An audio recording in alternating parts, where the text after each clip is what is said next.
1764 ईस्वी बिहार के बक्सर की धरती।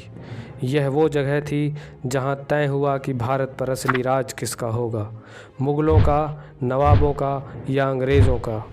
प्लासी की चालाकी से मिली जीत के बाद अंग्रेज़ अब पूरे बंगाल को अपने अधीन करना चाहते थे, लेकिन इस बार सामने थे तीन ताकतें एक साथ। मीर कासिम बंगाल का नवाब, शुजाउद्दौला अवध का नवाब और मुग़ल सम्राट शाह आलम द्वितीय।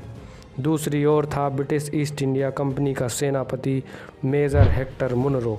संख्या में अंग्रेज़ कम थे, लगभग 7,000 सैनिक, जबकि भारतीय गठबंधन के पास 40,000 से अधिक योद्धा थे।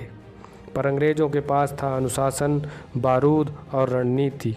22 अक्टूबर 1764 गंगा नदी के किनारे दोनों सेनाएं आमने सामने थीं।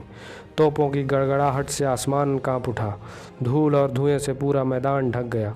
शुरुआत में भारतीय सेनाओं ने बढ़त ली, लेकिन जैसे ही मीर कासिम की रणनीति लड़खड़ाई और शुजाउद्दौला की सेना पीछे हटने लगी, अंग्रेज़ों ने पलटवार किया। उनकी तोपें सटीक और विनाशकारी थीं। कुछ ही घंटों में मैदान बदल गया। मुग़ल गठबंधन की हार तय हो गई।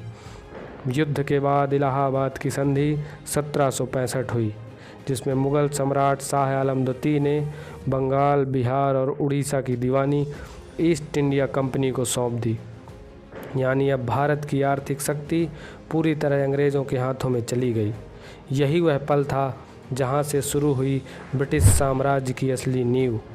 बक्सर का यह युद्ध केवल एक सैन्य संघर्ष नहीं था, यह था भारत की किस्मत बदल देने वाला युद्ध, जहां तलवारें हार गईं और साजिश जीत गई।